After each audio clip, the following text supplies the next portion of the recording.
بالله من الشيطان الرجيم. بسم الله الرحمن الرحيم. السلام عليكم ورحمة الله وبركاته. إن الحمد لله نحمده ونستعينه ونستغفره ونعوذ بالله من شرور أنفسنا ومن سيئات أعمالنا. من يهده الله فلا مضل له ومن يضلل فلا هادي له. وأشهد أن لا إله إلا الله وحده لا شريك له وأشهد أن محمدا عبده ورسوله. يا أيها الذين آمنوا اتقوا الله حق تقاته ولا تموتن إلا وأنتم مسلمون.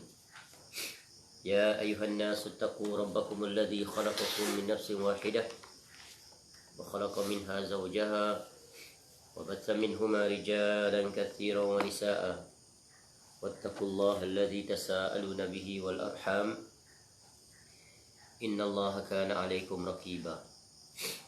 يا أيها الذين آمنوا اتقوا الله وقولوا قولا سديدا يصلح لكم أعمالكم ويغفر لكم ذنوبكم ومن يطع الله ورسوله فقد فاز فوزا عظيما. أما بعد فإن أصدق الحديث كتاب الله وخير الهدي هدي محمد صلى الله عليه وسلم.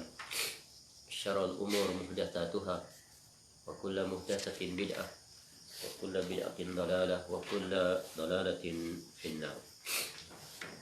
Allahumma inna nas'aluka ilman nafi'ah. Ya Allah, kami memohon kepada Engkau ilmu yang bermanfaat, wa rizqan thayyiban, dan rezeki yang baik, wa amalan mutaqabbala, dan amal yang diterima. Alhamdulillah, kita bersyukur kepada Allah Subhanahu wa taala.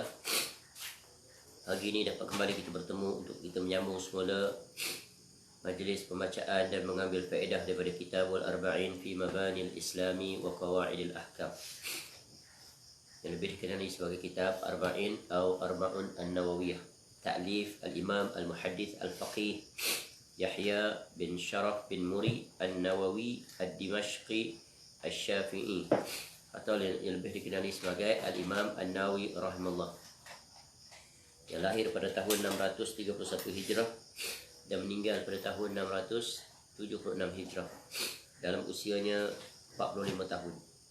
InsyaAllah pagi ini kita akan melanjutkan pembacaan hadis, iaitu Al-Hadithul Hadi Wathalathun, iaitu hadis yang ke-31. Baik, hadis yang ke-31 adalah hadis yang pendek. Begitulah rata-rata hadis yang dimuatkan oleh Al-Imam An-Nawawi rahimahullah di dalam Arba'in ini, dan merupakan satu hadis yang sangat agung, iaitu hadis yang menjelaskan bagaimana kita berinteraksi dengan dunia yang kita sedang huni ini. Bagaimana sikap seorang Muslim yang beriman dan bertakwa kepada Allah dari sudut prinsip, ya, dalam dia memanfaatkan kehidupan di atas dunia yang fana ini. Dan hadis ini sungguh merupakan hadis yang besar yang memberikan keselamatan, ya, kejayaan, kebahagiaan, ya, ketika mana dia hidup di dunia, dan tentunya kemuncak yang ingin dia raih di mana hadis-hadis yang telah berlalu, yaitu kebahagiaan di dunia, kebahagiaan di negeri akhirat dengan meraih syurga, iaitu mendapat redha daripada Allah SWT sebagai hamba-Nya yang bertakwa. Baik, kita langsung saja baca hadis yang ke-31. Qala al-Imam An-Nawawi rahimahullah an Abil Abbasi Sahl bin Sa'd As-Sa'idi radhiyallahu anhu qala jaa rajulun ila an-nabiy sallallahu alaihi wasallam faqala ya Rasulullah dullani ala amalin idza amiltuhu ahabbani Allahu wa ahabbani an-nas. Faqal izhad fid dunya yuhibbaka Allah wazhad fima indan nas yuhibbaka an-nas. Hadis hasan, rawahu Ibnu Majah wa ghairuhu bi asanid hasanah. Baik, hadis ini adalah hadis yang diriwayatkan oleh Abul Abbas Sahal bin Sa'ad As-Sa'idi, semoga Allah meridainya. Ya. Dia berkata, ya, ja'a rajulun, datang seorang lelaki ilan Nabi sallallahu alaihi wasallam, kepada Nabi sallallahu alaihi wasallam. Ya, tak disebut siapa lelaki itu, datang kepada Nabi sallallahu alaihi wasallam. Faqal, lalu dia berkata, ya Rasulullah, wahai Rasulullah, dullani, ya, tunjukkan kepadaku, ya, tunjukkan kepadaku, dullani ala amalin, satu amalan, idza amiltuhu, ya, apabila aku beramal dengannya, ahabbani Allahu, ya, wa ahabbani an-nas, ya, maka aku akan mendapat kecintaan daripada Allah dan kecintaan daripada manusia. Ni. Ya. Faqal, maka Nabi SAW pun menjawab, izhad fid dunya, berzuhudlah, ya, terhadap dunia, yuhibbakan nas, ya, nescaya maka engkau akan dicintai oleh Allah Ta'ala. Wazhad fima indan nas, dan berzuhudlah terhadap apa yang ada, ya, ataupun apa yang dimiliki, ya, oleh manusia. Yuhibbakan nas, maka nescaya engkau akan dicintai oleh siapa? Oleh manusia. Jadi hadis ini diriwayatkan oleh, ya, Ibnu Majah, ya, hadis nombor 4102. Dan juga selain daripadanya dengan sanad yang hasan. Baik. Jadi hadis ini sangat ringkas tapi syarat makna. Baik, secara mudahnya kesimpulan umum, ya, hadis ini menjelaskan salah satu daripada prinsip hidup yang diajar oleh Nabi SAW kepada seluruh umatnya. Ya, bagaimana dia berinteraksi dengan dunia yang dihuninya sekarang ini, bagi mereka-mereka yang masih hidup. Bagi kita yang masih hidup sampai saat ini, syukur alhamdulillah, bangun pagi, ya, masih Allah berikan kita usia panjang, ya, dan kita bersyukur di atas nikmat Allah itu. Alhamdulillahillazi bi ni'matihi alhamdulillahillazi ahyana ba'dama amatana wa ilaihin nusyur. Baik. Hadis ini diriwayatkan oleh, yaitu, ya, salah seorang sahabat Nabi sallallahu alaihi wasallam, yaitu yang bernama, ya, Abu Al-Abbas, ya, Abu Abil Abbas ataupun Abul Abbas, ya, kunyahnya, namanya adalah Sahal bin Sa'ad As-Sa'idi. Nama yang sebenar, nama Sahal ni asalnya adalah, ya, Hazan, iaitu duka cita. Lalu Nabi SAW tukar kepada namanya Sahal, artinya mudah. Tu ni sahabat Nabi SAW.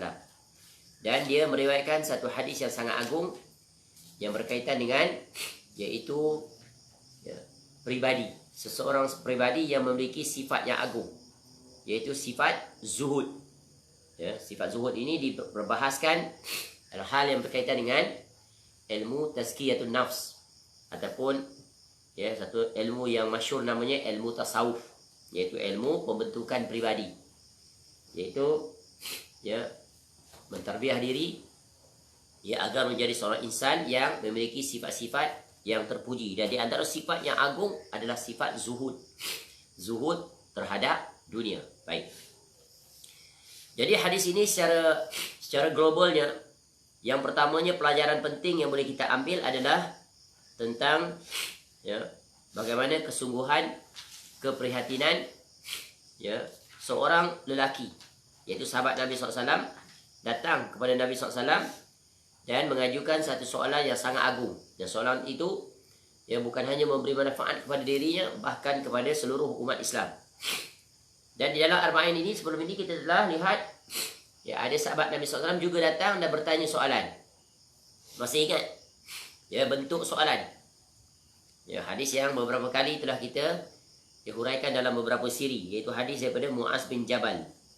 Ya, datang pada Nabi SAW tanya, ya Rasulullah, akhbirni bi amalin yudkhilunil jannah wa yubaiduni anin nar. Soalan yang sangat agung. Ya, telah berlalu penjelasannya. Sekarang datang lagi dalam bentuk soalan juga oleh seorang lelaki yang lain, ya, dengan mengajukan satu soalan yang sangat agung juga, Yaitu, ya Rasulullah, dullani ala amalin idza amiltuhu ahabbani Allah wa ahabbani an-nas. Bagi tahu aku, tunjukkan aku satu amalan. Tadi kan juga amalan juga. Amalan tadi yang memasukkan ke syurga, menjauhkan ke neraka. Ini pula amalan yang mendapat kecintaan Allah bila dibuat dan juga kecintaan manusia. Jadi mafhumnya sama. Ya, hujungnya adalah sama, iaitu mendapat kebahagiaan di negeri akhirat. Baik. Ya, jadi sahabat Nabi SAW ini bertanya tentang satu amalan yang bila dia buat Allah cinta kepadanya. Ini adalah satu perkara yang sangat besar. Jadi antara nikmat yang paling agung yang kita harapkan ketika hidup di dunia adalah untuk mendapat kecintaan Allah Ta'ala. Seseorang akan mendapat kecintaan Allah Ta'ala bila dia reda, bila Allah Ta'ala reda dengannya.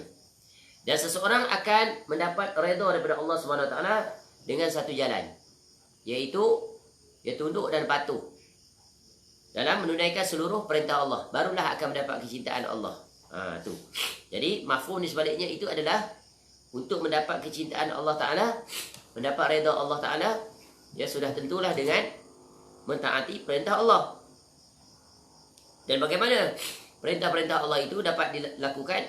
Ya sudah tentunya dengan memahaminya, dengan mengamalkannya dan sebagainya. Dia hidup di atasnya dan dia mati di atasnya. Dan seluruh amalan-amalan itu dapat disimpulkan dengan satu penjelasan, yaitu tentang zuhud. Zuhud itu merangkumi seluruhnya. Baik.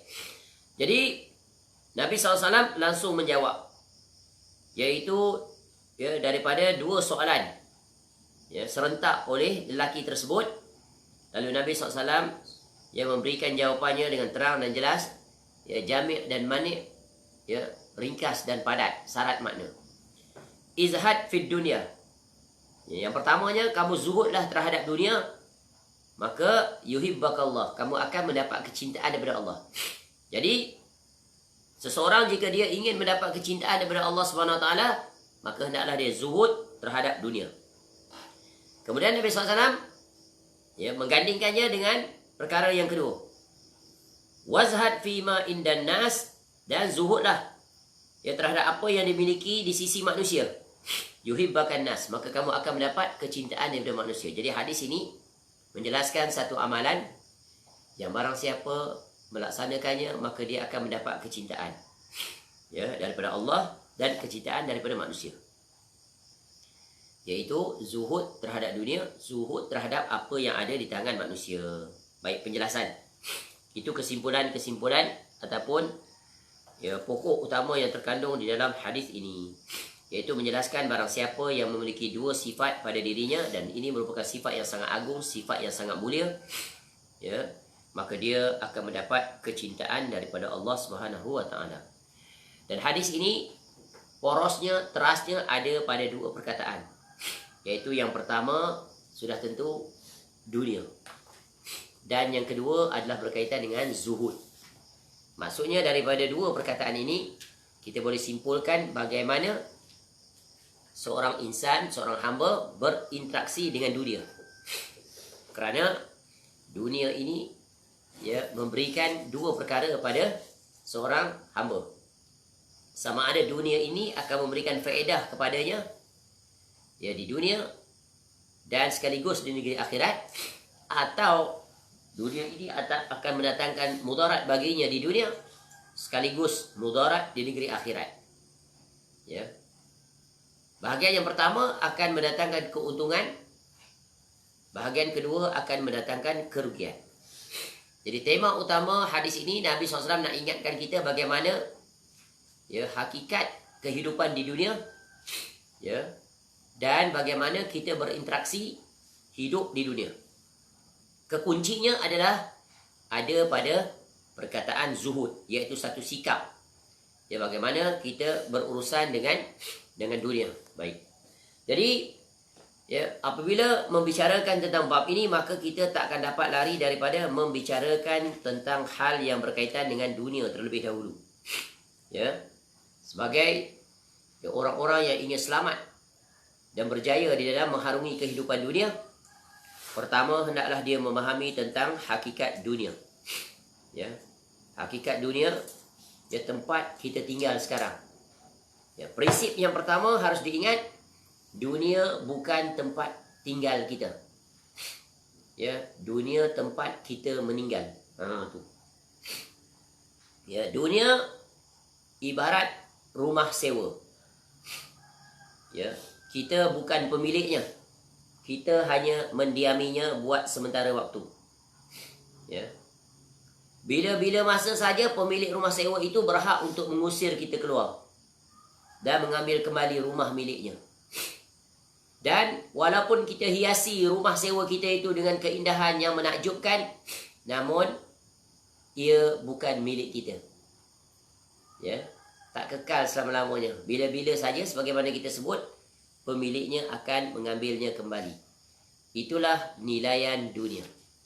Ya, nilaian dunia perumpamaannya seperti ya rumah sewa, bukan rumah kita. Ada tempoh masanya. Maka sampai masanya pemiliknya akan mengambilnya kembali.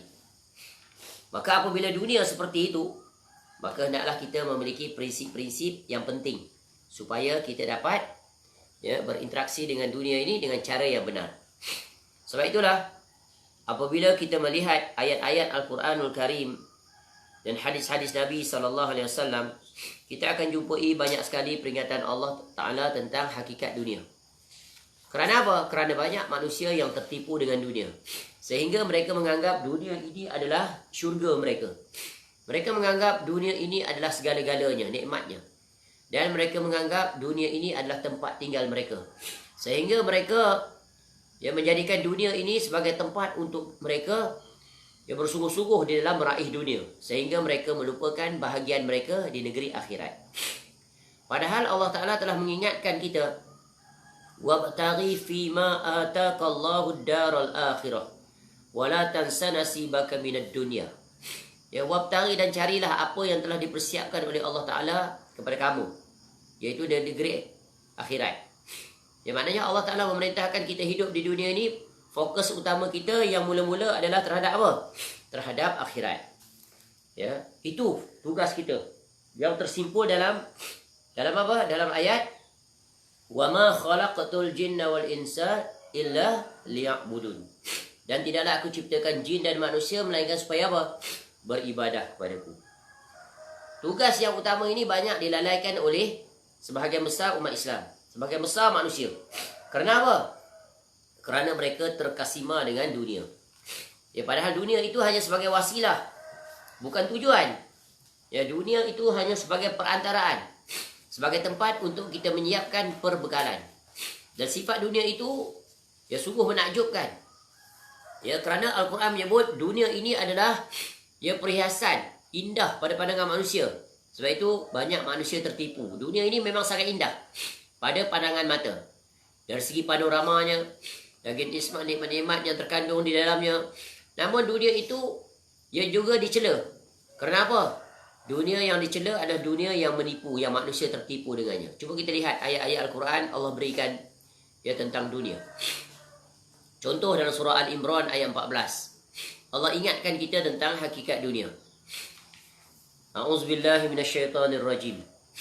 Zuyyina lin-nasi hubbus syahawati minan nisa'i wal banin wal qanatiril muqantarati minaz zahab wal fiddati wal khailil musawwamati wal an'am wal harth. Dzalika mata'ul hayatid dunya wallahu indahu husnul ma'ab. Ya, kata Allah Ta'ala dijadikan indah pada pandangan manusia menyintai apa-apa yang diingininya, yaitu wanita-wanita, anak-anak, harta yang banyak, ya, emas, perak, kuda pilihan, binatang-binatang ternak dan sawah ladang. Itulah kesenangan dunia. Dan di sisi Allah lah tempat kembali yang baik, yakni syurga. Jadi indahnya dunia yang dipaparkan di dalam Al-Quran, ya, yang menyebabkan manusia terkasima dengannya. Ya, sehingga mereka menghabiskan seluruh usia mereka untuk meraihnya. Ya. Dan ini sungguh satu sikap yang tercela. Apabila mereka ya meninggalkan kewajipan mereka, ya persiapan mereka untuk bertemu dengan Allah di negeri akhirat. Sehingga Allah memperingatkan kita dalam surah yang lain, surah Fatir ayat 5. Ya ayuhan nas, inna wa'dallahi haqq Fala taghurrannakumul hayatud dunya wala yaghurrannakum billahil ghurur. Hai manusia, sesungguhnya janji Allah adalah benar. Maka jangan sekali-kali kehidupan dunia ini memperdayakan kamu. Dan jangan sekali-kali syaitan yang pandai itu menipu kamu, memperdayakan kamu tentang Allah. Ini peringatan yang tegas daripada Allah. Ya, manusia banyak tertipu akibat bisikan syaitan. Sehingga mereka menikmati dunia melampaui had yang telah ditetapkan. Ya. Sehingga mereka melupai bahagian mereka di negeri akhirat. Sungguh ini sungguh bahaya. Ya. Sebab itu Abdullah bin Mas'ud radhiyallahu an mengingatkan kita. Barang siapa yang mengejar dunia, akhiratnya pasti akan terkena bahaya.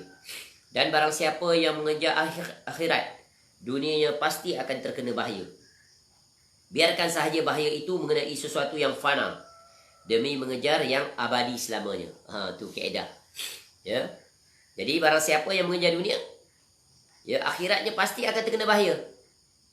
Dan barang siapa yang mengejar akhirat, maka dunianya pasti akan terkena bahaya. Jadi pilih yang mana satu yang kita inginkan.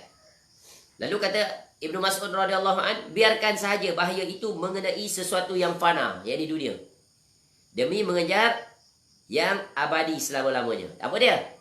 Syurga. Sebab itu berkata ahli hikmah lagi, andai kata negeri akhirat itu, iaitu syurga, yang akan kita tinggal itu terbuat daripada batu kerikil yang tajam, dan sebagainya yang tidak enak, dan dia kekal. Manakala dunia ini dia indah, penuh dengan pelbagai kenikmatan, dia terbuat daripada emas, permata, zamrud, bagai-bagai, namun dia adalah sementara. Maka orang yang bijak pasti akan memilih yang kekal.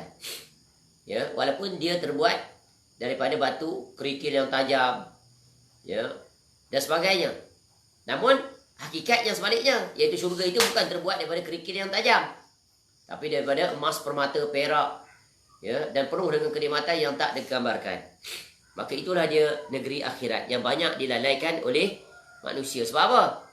Mereka terkasima dengan dunia. Sehingga Allah juga sebut dalam surah At-Takatsur ayat 1 hingga 5. Alhaakumut takatsur. Bermegah-megah telah melalaikan kamu. Manusia di antara ciri khasnya yang cinta dunia, mereka suka bermegah-megah dengan pencapaian dunia. Buat perbandingan, aku jutawan yang paling kaya, ranking nombor 1. Aku banyak harta, banyak ladang, banyak aset, banyak saham, dan pelbagai lagi. Hatta zurtumul maqabir, sehingga kamu masuk dalam kubur. Maka selesailah bangga-bangga, megah-megah mereka itu dengan dunia yang mereka raih, pencapaian dunia hebat mereka itu. Kalla saufa ta'lamun, janganlah begitu. Kelak kamu akan mengetahui akibat perbuatan kamu itu. Summa kalla saufa ta'lamun, dan jangan begitu, kelak kamu akan pasti mengetahuinya. Akibat daripada perbuatan kamu yang mengutamakan dunia sehingga melalaikan akhirat. Kalla law ta'lamuna ilmal yakin, janganlah begitu, kalaulah kamu mengetahui perkara yang sebenarnya.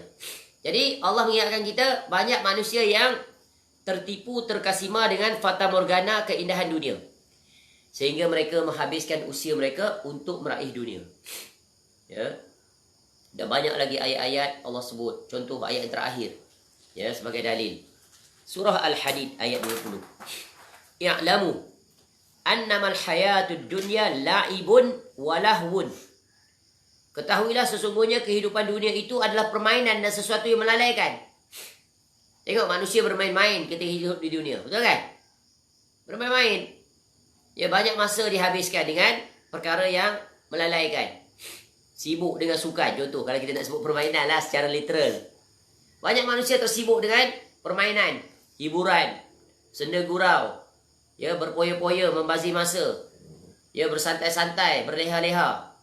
Padahal usia dah penghujung senja. Masih sibuk dengan kenikmatan dunia. Pergi ke sana kemari, habis masa dia. Padahal masa muda dulu dah dihabiskan masa dengan dunia.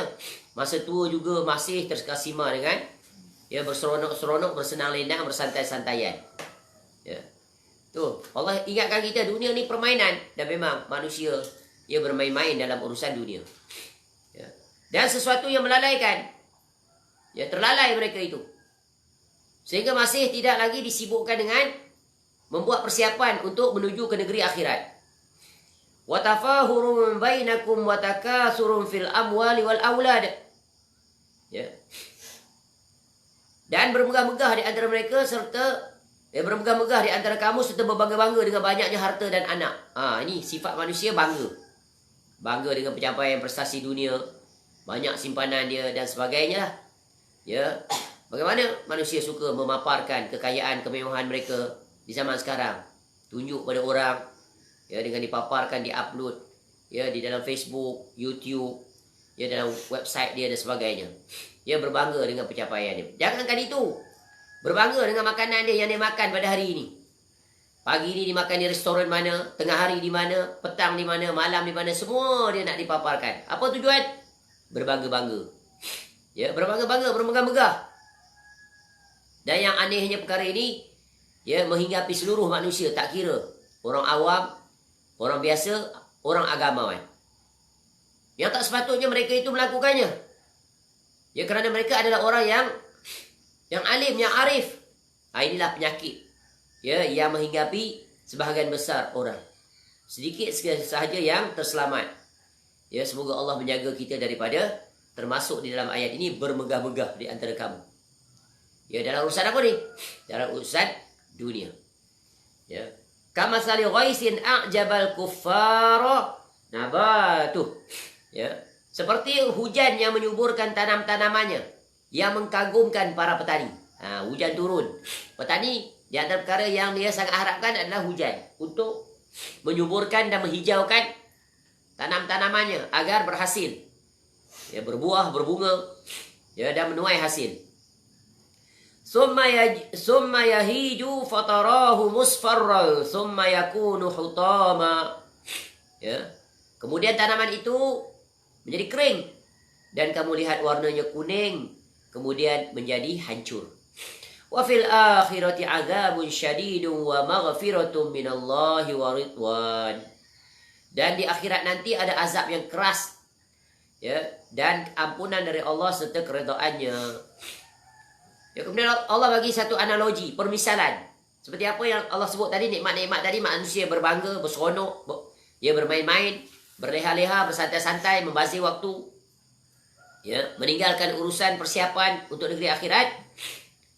Apa yang kamu lakukan itu, yang kamu rasa nikmat, indah, kemuncak pencapaian kamu, tapi Allah sebut apa? Ya, seperti hujan yang menyuburkan tanaman, mengagumkan, menikmati. Ketika kamu menikmati, tiba-tiba ajal datang. Ketika kamu sedang menikmati, lalai dan leka, kiamat datang. It's too late already. Regret not accounted. Tak diterima lagi dah. Tak diterima. Kamu menyesal bagaimanapun. Ya. Itu di dunia. Dan di akhirat nanti ada azab yang keras. Dan ampunan dari Allah serta keredaannya. Kamu nak dapat yang mana satu? Azab atau keampunan? Azab dan keampunan sangat berkait dengan amal perbuatan kamu. Interaksi kamu dengan dunia. Dan Allah Ta'ala mengingatkan sekali lagi. Tutup as a strong reminder. Wa mal hayatud dunya illa mata'ul ghurur. Dan kehidupan dunia ini tidak lain hanyalah kesenangan yang menipu. Jadi dunia ini adalah ibarat fata morgana, kenikmatan-kenikmatannya. Makin dikejar, makin tak pernah puas. Pencari-pencari dunia yang tidak zuhud dengan dunia, mereka tak akan pernah puas. Bila mereka akan puas? Bila tanah disumbatkan dalam mulut mereka. Ketika di mana? Di alam barzah. Ya, sebab tu Nabi SAW menjelaskan banyak hadis tentang bagaimana, ya, berinteraksi dengan dunia. Ya. Sebab itulah, ya, Nabi SAW menjelaskan dalam hadis ini, begitu juga dalam hadis-hadis yang lain. Tentang betapa kewajipan kita bersikap zuhud terhadap dunia. Kalau kita buka hadis-hadis Nabi SAW, kita akan jumpa betapa penilaian dunia ini di sisi Nabi SAW. Ya, Nabi SAW menunjukkan pada kita, ya, panduan untuk kita mendapat pemahaman definisi yang benar tentang nikmat dunia. Cuba kita lihat apa kata Nabi SAW, ya, tentang dunia. Ya. Mali walid dunia. Ya. Apa perlunya aku ini dengan dunia, kata Nabi SAW. innama mathali wa mathalud dunya karakibin. Ya, sesungguhnya perumpamaanku dengan dunia ibarat ibarat musafir, ya. Ibarat pengembara. Qal fi zilli syajarah, seperti seorang pengembara yang tidur di siang hari di bawah pohon. Summa raha wa tarakaha. Dia tidur sementara di bawah pohon, kemudian dia berlalu. Maknanya dunia itu bukan tempat tinggal, dia tak hanya tempat persinggahan. Dan banyaklah hadis-hadis ini yang pernah kita lihat, sehingga kan Al-Imam An-Nawawi rahimahullah dalam kitabnya Riyadhus Shalihin pada bab yang ke-55 meletakkan satu tajuk keutamaan dan anjuran, iaitu zuhud di dunia serta keutamaan hidup fakir. Mendatangkan banyak hadis. Banyak hadis. Di antaranya hadis yang menjelaskan tentang kekhawatiran Nabi SAW kepada umatnya tentang nikmat dunia bila dibentangkan. Apa kata Nabi SAW? Inna mimma akhafu alaikum min ba'di ma yuftahu alaikum min zahratid dunya wa zinatiha. Muttafaqun alaih. Sesungguhnya di antara perkara yang aku khawatirkan ke atas kamu setelah aku meninggal dunia kelak adalah apa yang akan dibukakan kepadamu berupa kemewahan dunia.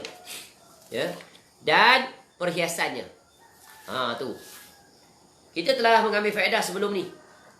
Masih ingat ketika kita mempelajari tentang Syama'il Muhammadiyah.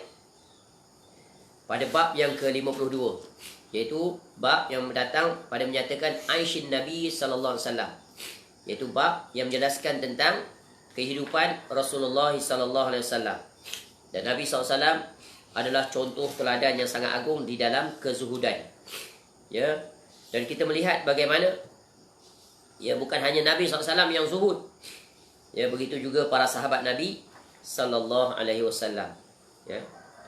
Sebagaimana hadis yang datang daripada Naufal bin Iyas Al-Huzali, beliau menceritakan Abdul Rahman bin Auf radhiyallahu an yang menyertai kami dalam satu majlis, dan dia adalah sebaik-baik peserta. Satu hari dia pulang bersama kami hinggalah kami masuk ke dalam rumahnya. Beliau memasuki bilik mandinya, mandi, setelah itu ia keluar dan dibawa kepada kami satu talam berisi roti dan daging. Sebaik saja makanan itu diletakkan di hadapan kami, Abdul Rahman bin Auf radhiyallahu an menangis. Dia menangis. Lalu para sahabat tadi bertanya, wahai Abdul Rahman, wahai Abdul Rahman, apa yang menyebabkan kau menangis? Ma yubkik? Faqal halaka Rasulullah SAW, walam yashba' huwa wa ahlu baitihi min khubri syair. Fala arana ukhirna lima huwa khairun lana. Lalu dia berkata, Rasulullah SAW telah wafat, dan baginda serta ahli keluarganya tidaklah berpeluang menikmati makanan sehingga kenyang sekalipun dengan roti daripada tepung bali.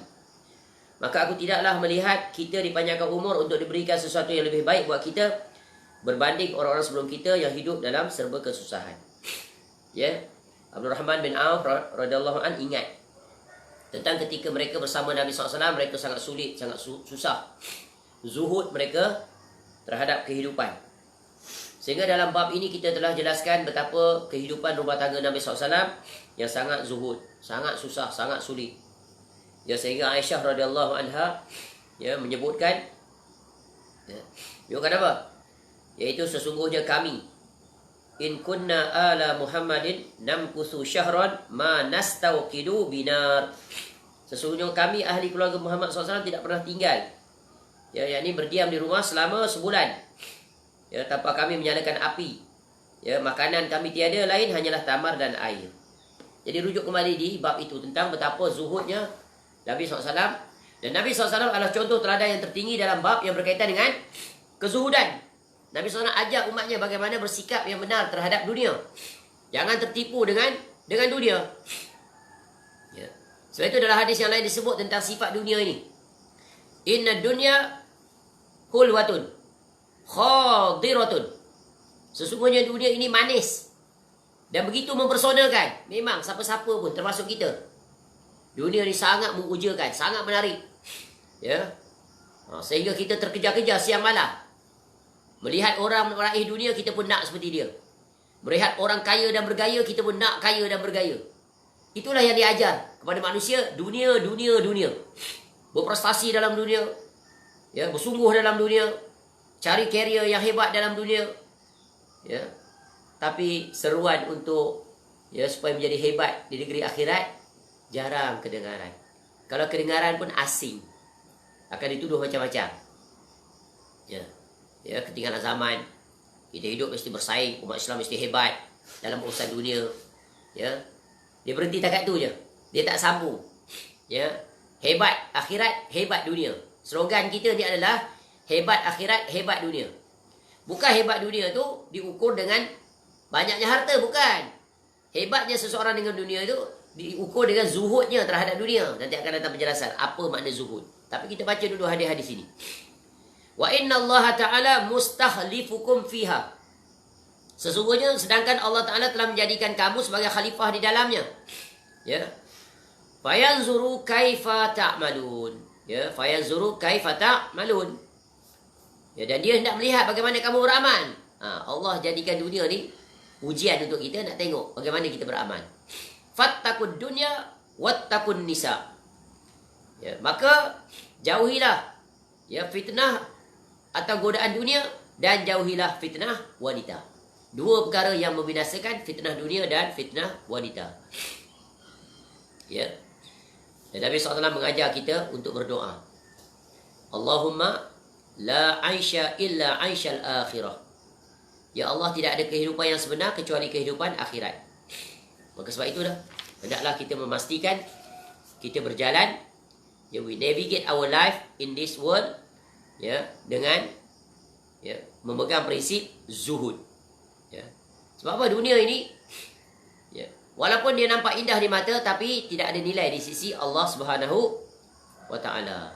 Sehingga Nabi SAW menyebutkan, mad dunya fil akhirah illa mithlu ma yaj'alu ahadukum usbu'ahu fil yam falyanzur bima yarji'. Ya. Tidaklah dunia itu apabila dibandingkan dengan akhirat seperti salah seorang daripada kamu yang mencelup, ya, jari tangannya ke dalam laut. Lalu lihatlah apa yang dihasilkan oleh jari itu. Apa terhasil? Bermasa celup air dan air laut, apa jadi? Ada tak air yang melekat kat jari? Bahkan satu titik pun tak lekat. Satu titik yang berbaki itu pun akan turun kembali ke dalam laut. Itulah dunia. Ya, sedangkan syurga kebalikan daripada itu. Ya, dan ini di antara hadis-hadis yang sangat agung yang mengingatkan kita tentang, ya, hakikat dunia. Ya, sehingga Nabi SAW menyebutkan, ya, ad-dunya, apa dia? Ad-dunya, ya, mal'unatun. Dan seterusnya. Ya. Ya. Ala inna dunya mal'unatun. Mal'unun ma fiha illa zikrallahi ta'ala. Wa ma wala wa aliman au muta'alliman. Sesungguhnya dunia ini dilaknat, tidak bernilai. Dan dilaknat pula apa yang ada di dalamnya, kecuali orang yang berzikir kepada Allah dan apa jua yang boleh mendekatkan diri kepadanya. Orang alim dan orang yang berilmu. Jadi dalam dunia ini 4 saja yang mendatangkan faedah. Yang pertama apa? Iaitu orang yang mengingati Allah. Orang yang mengingati Allah adalah orang yang tunduk, patuh, taat. Ya, dan apa jua perkara yang boleh membawa seorang itu dekat kepada Allah. Apa saja sarana jalan kepadanya. Dan yang ketiga adalah orang alim. Orang yang berilmu, yang beri manfaat pada manusia. Dan orang yang menuntut ilmu. Itu dia. Negeri untuk beramal. Dunia hanya sebagai wasilah, sebagai pembekalan. Ya, sebagai bekalan. Bukan sebagai simpanan. Sebagai bekalan. Dan yang terakhir hadis yang berkaitan dengan dunia. Lau kanatid dunya ta'dilu indallahi janaha ba'udah. Ma saqa kafiran minha syarbata ma. Seandainya dunia itu bernilai di sisi Allah Ta'ala seberat, setimbang sayap nyamuk, tentu dia, yakni Allah, tidak akan sudi memberikan minuman kepada orang kafir, walaupun hanya seteguk air. Inilah dia realiti dan hakikat dunia yang Allah gambarkan. Ya. Bukan bermakna dunia ini, ya, kita tak perlu meraih apa-apa, bukan. Itulah nanti datang penjelasan berkaitan dengan zuhud. Ya, zuhud. Ya, apa makna zuhud? Ya, para ulama memberikan definisi pelbagai tentang bagaimana kita berinteraksi, iaitu zuhud dengan dunia. Dan kita telah mengetahui tadi dunia adalah tempat ujian. Ad-dunya yasijnul mu'min wa jannatul kafir. Dunia ini pada orang mukmin adalah penjara, tapi dia adalah syurga pada orang kafir. Jangan terbalik. Jangan balikkan. Dunia ini adalah syurga bagi orang mukmin. Bukan. Dunia bukan syurga kita. Dunia ni adalah penjara. Ya, sebab apa? Umat Islam, mereka diatur. Ada had. Mereka tak bebas. Ya, ibarat orang duduk dalam penjara tu. Bebas tak dia? Tak.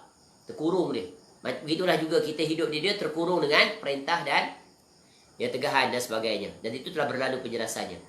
Jadi para ulama memberikan pelbagai definisi tentang zuhud. Ya. Di antaranya makna zuhud itu adalah meninggalkan hal-hal yang tidak bermanfaat di negeri akhirat nanti. Meninggalkan urusan yang tidak bermanfaat di dunia, ya, untuk kebaikan dia di negeri akhirat. Itu zuhud. Bahasa mudah. Ya. Atau bahasa mudah lain adalah zuhud itu adalah benci pada dunia dan berpaling daripadanya. Maknanya tidak terkasima dengan dunia. Atau meninggalkan kesenangan dunia kerana kesenangan akhirat.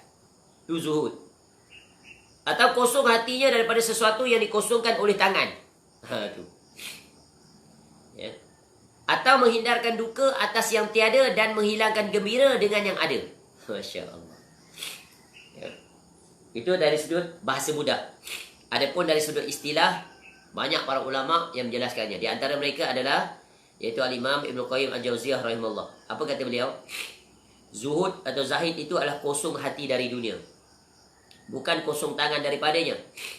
Ya, inilah zuhud orang-orang yang berada pada golongan arifin, yang mengenal Allah Ta'ala. Ya. Tu. Maknanya apa? Ya, dunia itu ada pada dia, tapi tak melekat di hati. Cuma ada di tangan. Bukan dia tinggalkan dunia, tapi dunia hanya sebagai kenderaan untuk dia sampai ke destinasi. Ya. Jadi Imam Ghazali rahimahullah memberikan tafsiran yang lebih keras, lebih tegas. Apa kata beliau? Bukanlah orang yang zuhud itu orang yang tiada berharta, tetapi orang yang zuhud itu ialah orang yang tiada dibimbangkan oleh hartanya, sekalipun hartanya seluruh alam ini kepunyaannya belaka. Oh, cantik sekali definisi. Ya, definisi Imam Ghazali rahimahullah. Ya. Apa dia kata? Kita ulang lagi. Cantik ni. Bukanlah seseorang yang zahid itu, ya, adalah orang yang tiada berharta, tetapi orang yang zahid itu ialah orang yang tiada dibimbangkan oleh hartanya, sekalipun hartanya seluruh alam ini kepunyaan dia belaka. Masya Allah. Ya. Jadi satu kita kena faham. Dunia yang disebut dalam Quran, dalam hadis yang berbentuk celaan ni, apa maksud dia? Bukan bermaksud ya apa yang terkandung padanya. Ya. Bukan maksud ya segala celaan kepada dunia tu bukanlah celaannya kepada peredaran masa, perjalanan hari, ya, pada bumi, tumbuh-tumbuhan, nikmat-nikmat, ya, segala yang tersedia. Bukan itu yang dicela. Ya, itu semua adalah ciptaan Allah Ta'ala. Ya. Nikmat dunia. Yang dicela adalah bagaimana sikap seseorang itu terhadap kerakusannya terhadap dunia. Itu maksud dia. Ya, yang dicela sikap seorang hamba terhadap dunia yang melanggar batasan dan had yang telah ditetapkan oleh Allah. Dia jadikan dunia sebagai matlamat utama dia. Dia sibuk dengan dunia. Itu maksud dia. Ya, sebab itulah Nabi SAW ingatkan prinsip ini. Apa kata Nabi SAW? Man kanatil akhirah hammah ja'alallahu ghinahu fi qalbih wa jama'a lahu syamlah wa atathu dunya wa hiya raghimah. Ini prinsip hidup seorang mukmin. Ya, barang siapa yang menjadikan akhiratnya sebagai keutamaan dia, tujuan dia, matlamat dia, end destination dia, ja'alallahu ghinahu fi qalbi, maka Allah akan jadikan hati dia kaya. Kekayaan hati tu yang paling hakiki. Tak ada harta atau ada harta, hati dia yang paling tenang, lapang, menikmati, bersyukur. Allah bagi kekayaan pada jiwa dia. Inilah kekayaan yang hakiki. Wa jama'a lahu syamlah, dan Allah akan mudahkan, Allah himpunkan segala urusan dia jadi mudah. Ya. Wa atathud dunya wa hiya raghimah. Dan dunia Allah datangkan pada dia. Datang dalam keadaan tunduk dan hina. Ni orang yang meletakkan akhirat sebagai keutamaan. Allah akan luaskan dunia bagi dia. Allah bagi nikmat sedikit mencukupi, banyak juga mencukupi. Sikit banyak pada dia sama. Kenapa? Keberkatan. Kenapa? Kerana dia jadikan dunia itu sebagai wasilah perjalanan, sarana untuk dia meraih akhirat. Kebalikan daripada itu, wa man kanatid dunya hammah ja'alallahu faqrahu baina ainai. Barang siapa pula yang menjadikan dunia sebagai keutamaan dia, matlamat dia, cita-cita dia, harapan dia, objektif utama dia, apa akibat? Maka Allah akan jadikan kefakiran berada di depan matanya. Kefakiran. Tengok pencari dunia. Nampak kaya tapi sebenarnya miskin. Miskin apa? Miskin jiwa. Tak merasa puas. Tak merasa cukup.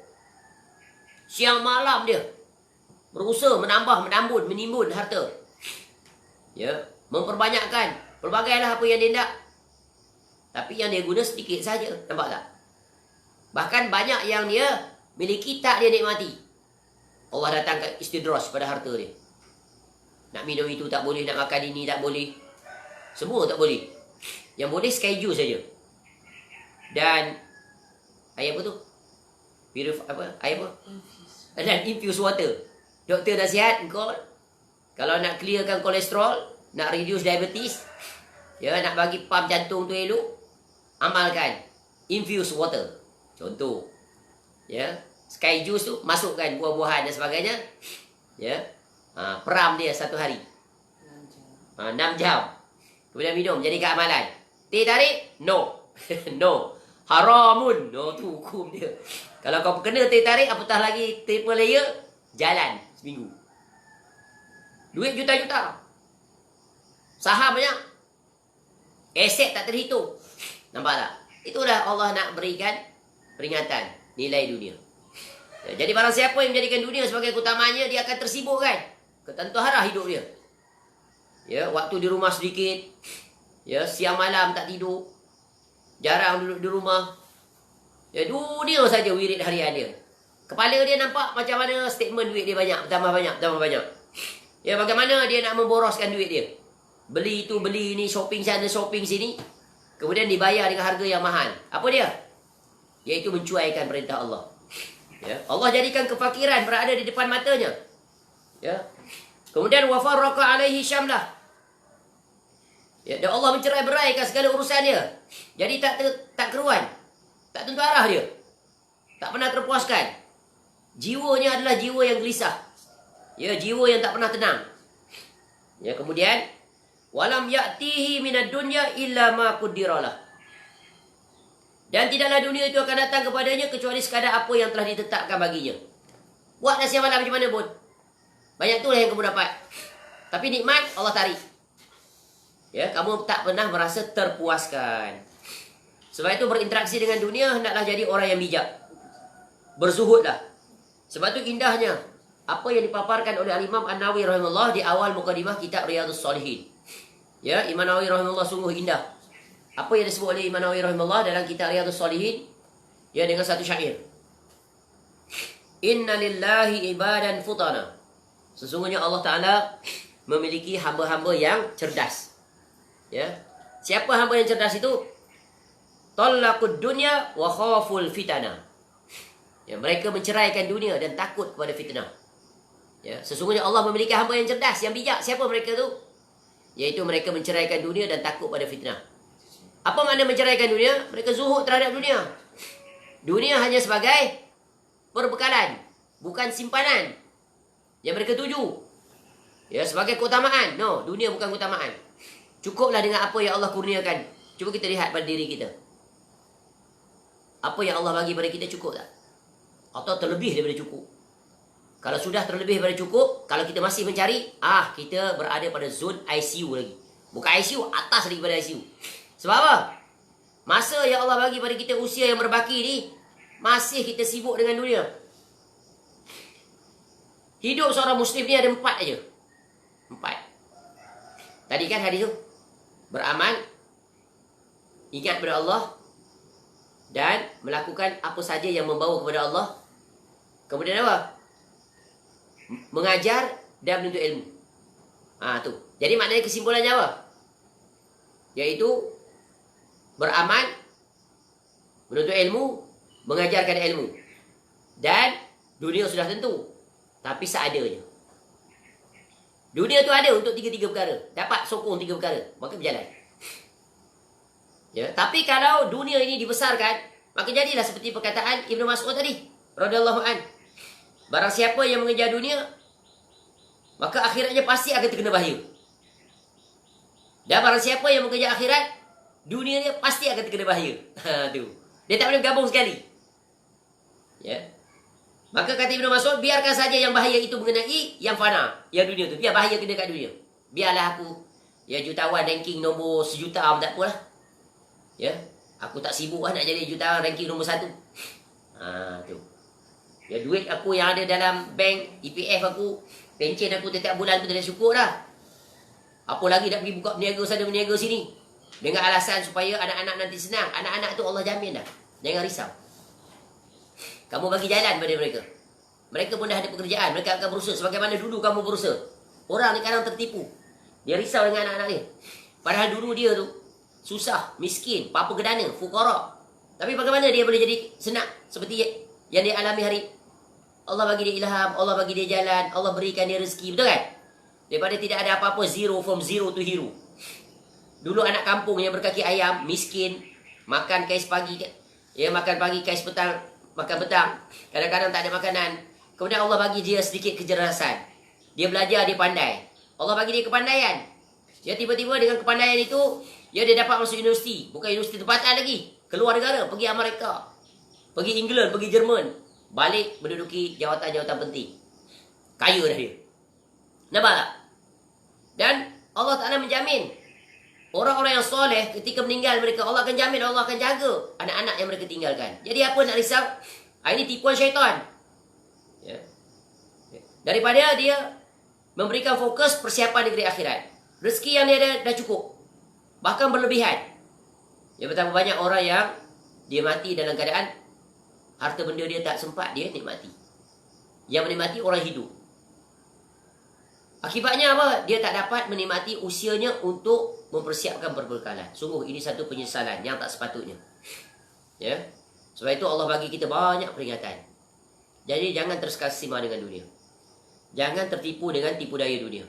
Jangan jadikan dunia seperti mana Allah sebut dalam Quran tadi, iaitu sebagai lahwun wa la'ibun. Permainan sedegurau. Banyak orang di usia tua masih lagi sibuk dengan kayuh basikal. Umur 70 tahun kayuh basikal lagi. Kayuh basikal siang malam, pagi petang. Pada-pada lah nak jaga kesihatan. Ya, sekali kayuh tu sejam sudah lah, balik lah. Ini tak, kayuh basikal, kemudian lepak kedai kopi. Tengah hari baru balik, kayuh lagi.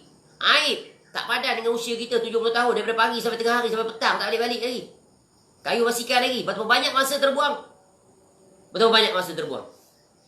Ya. Kemudian boleh membuka pintu-pintu kesombongan. Pintu-pintu riak dan seumpamanya. Jatuh maruah diri. Masya Allah. Ya, jadi, ya syair tadi kata apa? Inna lillahi ibadan futana.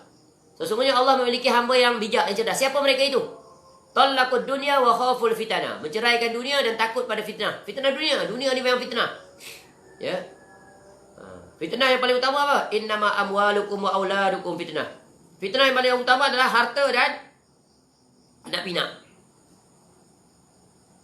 Anak pinak menyebabkan dia dilalaikan dari usuran akhirat. Anak pinak menyebabkan dia berbangga-bangga. Banyak orang kan dia berbangga dengan pencapaian anak masing-masing. Cuba lihat kalau ya seseorang keluarga, satu keluarga bertemu dengan keluarga atau kawan bertemu kawan, biasa wanita. Biasa dia tanya apa? Kalau orang lelaki bertemu lelaki, dia tanya apa? Dia tanya bab yang berkaitan dengan perkahwinan. Ya. Kalau wanita bertemu wanita, dia tanya tentang anak-anak. Macam mana anak tu nombor 1 dulu, nombor 2. Kadang-kadang tak tanya pun dia yang cerita. Anak saya nombor 1 dulu belajar dekat luar negara. Yang kedua pun luar negara. Yang ketiga luar negara. Yang keempat luar negara. Semua dah berjaya. Memiliki jawatan-jawatan penting. Nampak? Dia bangga. Ya, itu memang Allah jadikan fitrah manusia berbangga. Ya, sedikit sekali orang yang nak menceritakan tentang bila bertemu bagaimana persiapan kita untuk negeri akhirat. Kita ni dah tua, saling ingat mengingat. Tak kelas lah, tak standard bersembang bab itu. Yang dia akan bersembang apa? Pencapaian masing-masing. Ya, pencapaian dunia, anak-anak dan seumpamanya. Ya, jadi ini fitnah yang sangat besar, fitnah dunia. Ya. Maksud menceraikan dunia ni bukan maknanya langsung tak ambil bahagian dalam urusan dia. Tak. Dunia tadi sebagaimana definisi zuhud tadi. Ingat, Imam Ghazali rahimahullah kata apa? Iaitu bukanlah berarti orang yang zuhud terhadap dunia tiada berharta. Tapi orang zuhud itu orang yang tiada dibimbangkan. Ya, oleh hartanya, sekalipun hartanya seluruh alam ni dia punya. Tak tertipu. Sebagaimana para sahabat Nabi SAW seperti siapa? Abu Bakar Siddiq radhiyallahu an kaya. Uthman radhiyallahu an kaya. Abdul Rahman bin Auf sangat terkenal kaya. Tapi kaya dia tak menyebabkan dia terkasima dengannya. Ya, bahkan mereka adalah di antara orang yang paling zuhud terhadap dunia. Orang yang paling dekat dengan Allah Ta'ala. Tak tertipu dia. Begitu dia para salafus soleh menunjukkan contoh-contoh teladan yang sangat agung. Ya. Kemudian syair ini dia buat apa lagi? Nazaru fiha falamma alimu. Ya. Mereka memerhatikan tentang hakikat dunia itu, isi dunia. Nazaru fiha, mereka memerhatikan dunia ni. Ya. Falamma amilu, lalu mereka pun sedar, mereka tahu. Annaha laisat li hayyin watana. Dunia ni bukanlah tempat untuk orang hidup. Bukan tempat bermukim. Dunia ni bukan tempat tinggal kita. Ya. Ja'aluha lujjatan wattakhazu. Ya. Maka mereka menjadikan lautan, samudra. Ya. Ja'aluha lujjatan, dan mereka menjadikan dunia ini sebagai samudra, seolah dunia ini sebenarnya lautan. Ya. Wattakhazu salihal a'mali fiha sufuna. Ya. Mereka menjadikan dunia ini seolah-olah seperti samudra atau lautan dan menjadikan amal soleh sebagai bahteranya. Nampak tak? Indah tak? Syair ni. Indah. Ya. Tu. Dunia ni ibarat ombak yang bergelora. Nak selamat bagaimana? Sediakan bahtera. Duduk atas dia. Navigate accordingly. Ya. Layari bahtera kamu agar selamat sampai ke destinasi. Jadi dunia ni berombak-ombak. Terombang ambing. Sekejap dia tenang, sekejap dia bergelora. Ya. Tu. Banyak ujian tak? Banyak ujian seperti dunia ini seperti samudra. Sungguh indah perumpamaan ini. Ya, sebab itulah para ulama kita menjelaskan sangat terperinci dalam bab ini sehingga mereka mengkhususkan bab untuk mengajar dan mendidik kita bagaimana untuk zuhud terhadap dunia. Jadi jadikan dunia ini sebagai wasilah untuk kita meraih akhirat. Itulah pesan Nabi SAW yang pertama. Dan pesan Nabi SAW yang kedua adalah iaitu zuhudlah terhadap apa yang ada di tangan manusia. Ini maknanya apa ni? Iaitu dalam urusan dunia, jangan kamu terkasima dengan pencapaian orang. Ya, sekarang dia ajar, hendaklah kita bersaing dalam urusan dunia. Kalau orang kaya, kita pun boleh kaya. Ya, kalau orang jadi jutawan, kita pun boleh jadi jutawan. Tak salah. Tapi yang salah apa? Sehingga mereka menghabiskan usia. Ya, sampai mengambil jalan-jalan yang dilarang oleh Allah. Sehingga dalam program mereka, majlis mereka, bercampur bau maksiat. Hiburan, muzik, menari. Ya. Yang peliknya di dalam tu percampuran bau bebas. Inilah rosaknya para motivator itu yang mengajak supaya kaya dan bergaya dan berbagai lagi lah. Ya, hiburannya, muziknya, ya, bertepuk tangannya, dan mengungkapkan perkataan-perkataan yang melanggar syariat. Dan inilah yang banyak berlaku. Ya, sehingga mereka menghabiskan masa mereka berjam-jam, berhari-hari, ya, demi meraih dunia. Ya, mereka lalai pada urusan akhirat. Sebab itu dalam dunia ni kita minta kepada Allah agar Allah kurniakan kita rezeki yang berkat. Agar Allah cukupkan kita dengan nikmat. Ya, jangan kita tertipu dengan dunia. Ya, jangan kita tertipu dengan pencapaian manusia. Sebab itu kaedah orang yang zuhud ini adalah bersyukur dengan apa yang ada, tidak dirisaukan dengan apa yang tiada. Allah bagi kita nikmat walaupun rumah kita kecil.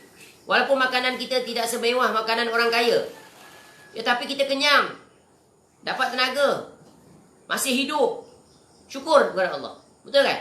Sebab itu Nabi SAW sebut, barang siapa yang berpagi-pagi, aman pada dirinya. Aman pada keluarganya. Ada makanan pada hari itu. Walaupun makan nasi kosong. Berlaukkan garam seperti dulu waktu di kampung-kampung ketika susah. Susah kita ada lagi yang lebih susah. Siapa yang paling susah? Nabi SAW. Tengok dalam Syama'il Muhammadiyah tu Nabi SAW makan bagaimana di rumahnya. Jarang bertemu Nabi SAW roti dan kuah. Jarang. Kita roti banjir. Ya, banjir lagi bukan kuah saja, banjir. Roti banjir satu ni. Mama, teh tarik banjir teh tarik satu. Roti banjir satu. Teh tarik ni, roti banjir satu. Tak cukup dengan roti banjir. Additional lagi. Dia punya menu apa? Kasih kambing satu piring. Tu dia. Ya, tak cukup dengan tu lagi. Sekejap lagi order nasi lemak pula. Tak cukup dengan tu. Sekejap lagi order kuih lagi. Macam-macam kita. Nampak tak? Tengok Nabi SAW. Ya. Memberi contoh. Berpada-padalah dengan urusan dunia. Jangan melampaui batas. Dan kita sering ingat. Jangan jadi orang seperti orang zaman sekarang. Suka dia update status makanan dia. Ya Allah, tinggalkanlah amalan yang sia-sia itu. Ya. Every breakfast tangkap gambar. Snap, foto, update, upload. Hari ni makan roti sehat. Esok makan nasi lemak sehat. Esok makan nasi viral. Macam-macam. Ini semua pekerjaan sia-sia. Ini orang yang terkesima dan tertipu dengan dunia. Masya Allah. Waliyazubillah. Allah musta'an. Tinggalkan. Itu dari sudut makanan. Kemudian bangga dengan aktiviti sukan dia. Hari ni turun 1 kilo. Hari ni turun sekian-sekian. Masya Allah. Apa yang kita nak banggakan di dunia ini? Apa faedah yang kita dapat? Tukarlah sikap tersebut kepada sikap yang lebih menguntungkan untuk negeri akhirat. Kalau kita nak paparkan, biar perkara itu bermanfaat. Orang lain boleh mengambil faedah. Kita khawatir bila kita paparkan sesuatu akan datang riak. Riak yang tidak orang ketahui, kita je yang ketahui. Dan ini sungguh satu perkara musibah yang sangat besar. Teliti dan berhati-hati dalam jurusan ini. Sebab itu perkara-perkara ini tak perlu kita paparkan. Sebab memaparkan akan boleh mengundang pintu riak. Ni, amalan-amalan peribadi, perkara peribadi untuk apa kita paparkan, kita kongsi dengan orang. Aktiviti rumah tangga kita dipaparkan pada orang. Sungguh menakjubkan. Dulu masih ingatkah kita? Sebelum ada teknologi. Ya, setiap daripada orang biasanya yang very systematic, dia ada diary, betul kan? Dia tulis segala aktiviti peribadi dia dalam diary. Ada tak dia suruh kawan dia baca diary dia? Kalau orang ambil diary dia, marah dia. Sebab apa? Itu rahsia hidup dia. Aktiviti harian dia orang baca. Tapi hari ini diary dia buka. Dipaparkan apa saja kerja dunia dia, semua nak tunjuk pada orang yang tak ada manfaat. Itu untuk urusan peribadi dia. Untuk apa dia share pada orang? Hari ni bangun pukul berapa, buat apa, exercise apa, semua nak cerita pada orang. Apa yang akan mendak daripada situ? Nak menunjukkan kamu seorang yang very systematic in your life, very good planner. Tidak ada faedah. Ya, kalau nak dipaparkan, biarlah perkara yang mendatangkan pahala. Dapat pahala, just proceed. Kalau tidak, datang bala, stop immediately. Emergency break. Retract. Ya. Retreat. Tarik balik. Ya. Tu, penting. Ya, jadi, Nabi SAW juga ingatkan kita tentang bagaimana kita bersikap dalam zuhud terhadap apa yang ada di tangan manusia. Sebab apa? Nak buang sifat dengki. Nak apa? Supaya buang sifat letih kita. Nak bersaing dengan orang. Padahal kita tak mampu pun nak bersaing dengan dia. Ya, bagaimana nak bersaing dengan dia? Ya, dia dah terlalu jauh ibarat langit dan bumi. Tapi kadang-kadang orang pakai motivasi ni, you can. Ya, just proceed. Ya, explore your true potential. You can do it. Oh, bukan main bersungguh. Habis duit kita keluar bagi kat dia. Ya, akhirnya letih saja. Mai join grup kita, grup jutawan. Mesti ada minda jutawan. Itu yang dia pasak. Ya, akhirnya apa jadi? Apa jadi? Sama ada dia gagal dan gagal. Dah lah gagal dalam urusan dunia, gagal dalam usaha. Jadi kita buat sesuai dengan kemampuan kita. Sebab itu pentingnya doa kepada Allah. Supaya Allah kurniakan rezeki yang halal dan berkat. Betapa banyak orang meraih rezeki yang banyak, tapi haram. Nampak tak? Sehingga dia menyebabkan tercela, tercacat, iaitu amal ibadahnya. Ingat, ni peringatan Nabi SAW. Unzuru ila man huwa asfala minkum. Wala tanzuru ila huwa fawqakum. Fa innahu ajdaru an la tazdadu ni'matallahi alaih. Ya, Nabi SAW ajar dah kaedah kita bagaimana zuhud terhadap manusia.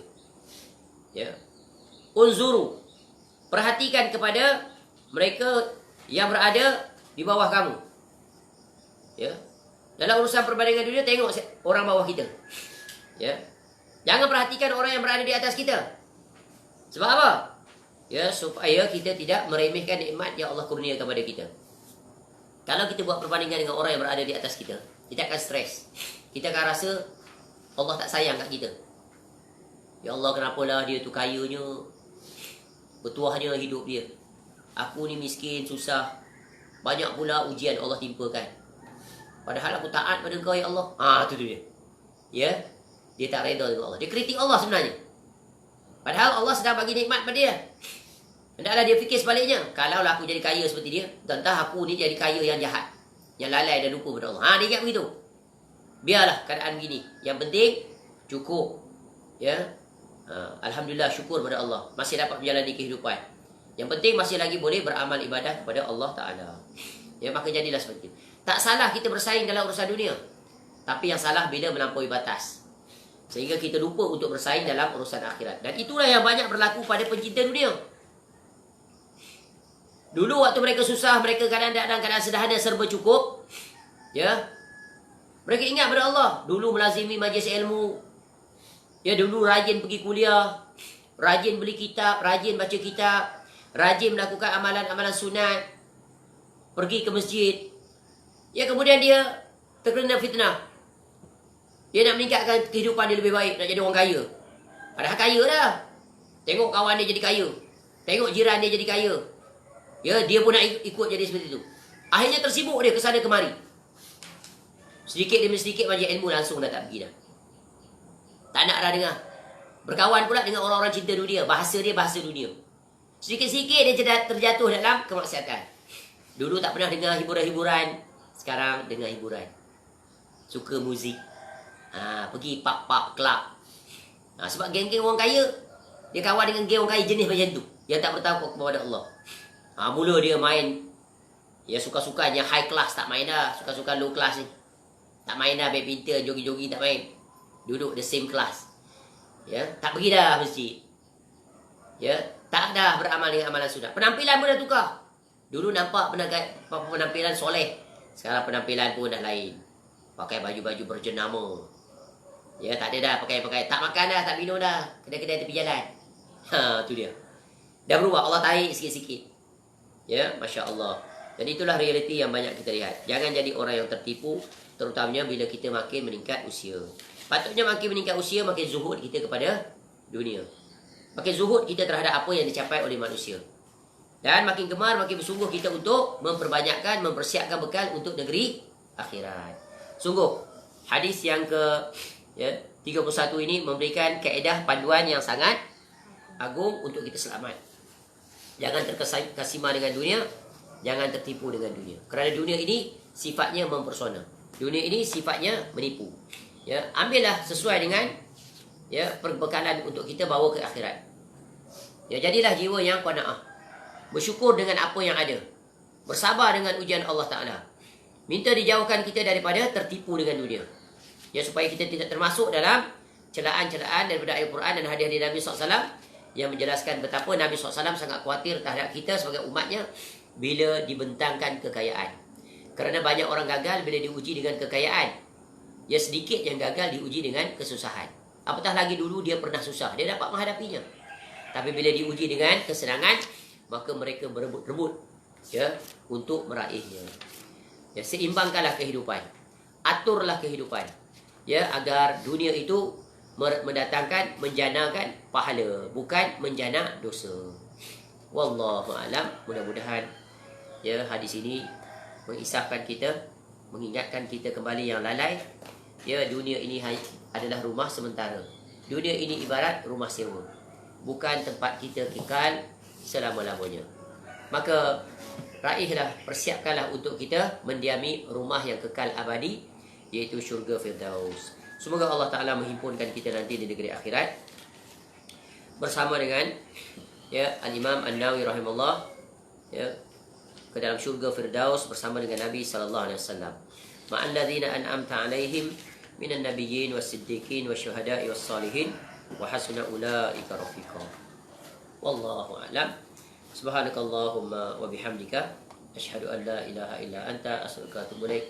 Wa sallallahu ala nabiyyina Muhammad wa ala alihi wa sahbihi wasallam. Wa akhiru da'wana anil hamdulillahi rabbil alamin. Assalamualaikum warahmatullahi wabarakatuh.